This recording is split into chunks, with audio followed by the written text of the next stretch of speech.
Okay guys, since you guys want to know what's going on with the Miata and all that, I did get the car started on the new Haltech. It's all kind of like pieced together. If you can see right here, it's not exactly all soldered in exactly like I want. It's not clean basically. So the plan is to basically cut this up and make like a little housing, maybe even 3D print some plastic to go over the metal portion to kind of protect the wires a little bit better and the connectors. We'll see how that goes though. And to get this piece, I actually had to take it from that ECU. So this is where we're at.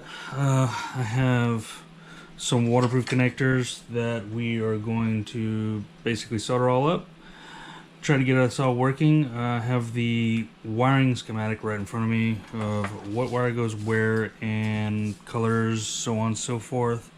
After it's done, we'll go ahead and hook it up on the power supply. I have a portable power supply, and we'll test it on the computer, see, make sure everything comes up, everything looks right, test some voltages, so on and so forth. I just want to make sure it's good because I want to actually start the car this weekend and get it all sorted out.